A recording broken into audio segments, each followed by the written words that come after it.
Okay, welcome again to this Symbio webinar showing you the latest features of the current Symbio version, which has the version number 18.01.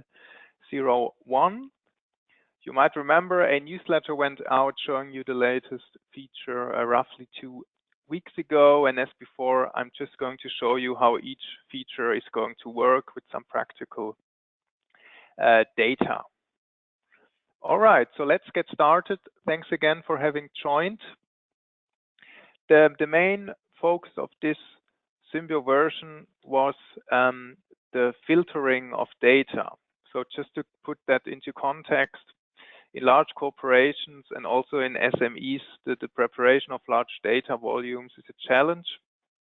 And in Symbio, working with such large amount of data is simple and efficient by using the filter function. So that means by using the filter function, users select personally relevant information for them and receive the contents of the entire system individually. And before filtering data, it goes without saying that the authors and the architects need to maintain organizations and locations for each process, or also for the roles and the input and outputs. So that's the first step somebody needs to do. And then when applying the filter, it could look as follows. You see here at the very top in the blue bar, you can apply filters. So you can filter by organizations, locations, or by tags. So let's just apply here a location, for example, the organization logistics. That is now here set as a filter. And then you can view the data in various ways. Let's just dive into the processes, for example. And you see here when I, for example, now click on the management processes, you see only one of the 6 processes is shown, as this process is only relevant based on the filter which was set. Okay, the other processes have nothing to do with the organization logistics, because just to bear in mind, that's the filter I set here. So that's a way. Also, when I extend this category here, you see only risk and compliance is shown. And when I remove the filter, it goes without saying that each process under this category, you see management process is then shown. Okay, so again, you just narrow down the data you would like to see by setting filters. So let's just set it again, because there's 2 more other things I would like to show you. You can also dive into a, for example, sub-process. And let's just assume a architect or a author has set a organization or a location for a particular input. And when you filter for organizations, again, you see when I click on this process step, there's a output which is deactivated, and also the role quality manager is not shown. So that means those 2 linked objects to the process steps are not relevant with the filter which is set. And last but not least, when you go into any list view, for example, in the guidelines, you see here also on the toolbar, you can filter. So that means when I go into the list view and click then the filter, also the list is updated according to the filter which is set, and only data are relevant now in terms of the organization logistics is shown. Okay, and that goes without saying that also viewers can set the filter, but again, it is crucial that a architect or a author, let's just show you one example when I select a role here. So the first thing is, you see here on the detailed content in the right, you need to link organizations or locations or tags to objects like inputs, guidelines, roles, etc. Otherwise, you cannot really use the filter. All right, so that's the filtering of data. Let's move on. Let's just go back to the start page maybe. The second big part was that we extended and worked on the Metamodel and the method. So that means there's just 3 or 4 more things you can do now in Symbio. One thing is the following. You might have seen in the main menu in the toolbar, you see now a new view, which is called the standards.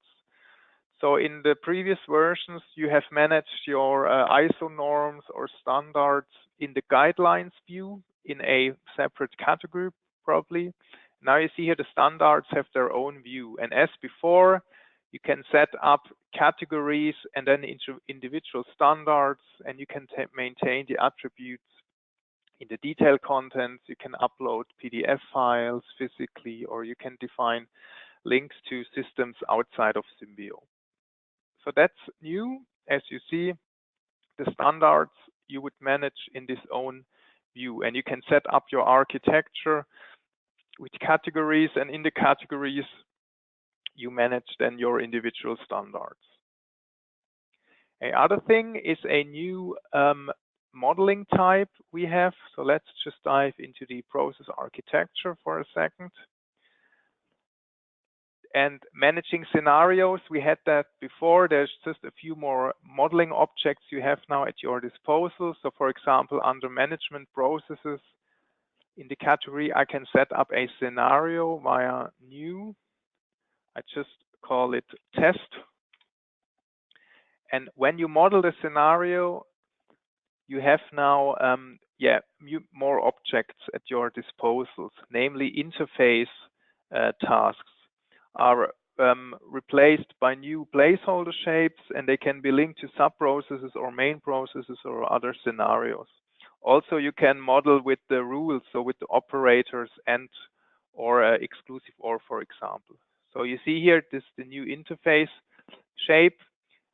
You can also define the way you would like to model, and that's now what I talked about. You see here in scenarios, you can also work with the rules, for example, and you would, as before, create here a process reference to a other process. Also, you see, let's just model this properly and close it again. So that's just now more options you have when modeling scenarios. Last but not least, you can set up sub-processes under sub-processes. So let's just go to a sub-process which already exists. And you see when you select it, that sub-process via new in the toolbar, you can create a new sub-process. So that means you can just now manage various levels of sub-processes exactly. And the sub-processes replace the detail processes we had before in previous versions. Let's move on. Let's just dive into a sub-processes, because in a sub-process we also have a new interface shape you've just seen a second ago. So that means we extend the possibility of modeling by using placeholders to allow links to other processes which are not defined yet. So that means the advantages, processes can be released, although the link process does not really exist yet. So that's the shape I'm talking about. Let's just click here on one task, for example. And then you see the shapes you have at your disposal is now one more, namely you have this kind of placeholder shape so I talked about. So you can just create a placeholder for a process which does not really exist, and you can provide the name here in the detail content on the top right. Let's move on. From now on, for inputs and outputs, you can also model or provide a name on the kind of connection line for a input and output. So we call that, you can model the edge attributes. So let's just explain you what I mean with that. I just switch into the detailed view of a process. And you see here when I click on the purchase order, that's the input of a process step. And when I click now on this connecting line, you see on the top right in the detail content, I can provide a name for this connecting line. So it's a purchase order. So I could, for example, write supplier That means that the purchase order is sent by a supplier. And then when the graph is loaded, you see that the connecting line here has now a description, namely the supplier. So for the moment, it's only possible for input and output. However, in the next version, you will have the possibility to provide names or name the connecting lines for any objects you have in your process graph. Let's move on to a different topic. It's a very practical thing. You can change now the password yourself. So without any SAML connectivity, you can change the password here via your settings. So you see when you click on your name, you have this icon here, change password. And it goes without saying, you obviously provide your current password and then the new one. So that means you have the freedom to set your own password. I'm just going to close that window now. One other methodical thing we discussed also in a previous webinar is the fact that only registered authors are allowed to edit processes. So let's just go back to that topic again. I can, for example, just set up a new sub-process. And you see here in the detail content under participants, you have here the primary author and you have additional authors you can maintain, all right? And the rule is the following. As long as no primary author is defined, anyone can model the process. So by using this rule, we ensure that the process is not locked until the primary author has been defined. And only if the secondary authors are maintained, if only the secondary authors are maintained, the process is obviously still open to all authors, okay? And the primary author would, I can just fill the name here, the primary author would still send the process into the release cycle then.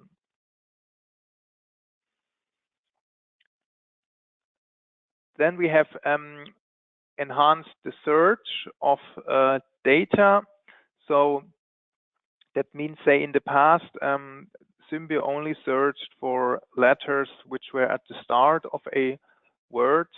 So for example, when I search for the word case, you see I'm navigated to the search page, and now you see also I get results like the object name showcase, although the word or the letters case are not at the beginning of the words. So it just provides you a bigger kind of results when you search for data, as you get really all search results which has something to do, and it doesn't or independent where the letters are in the words.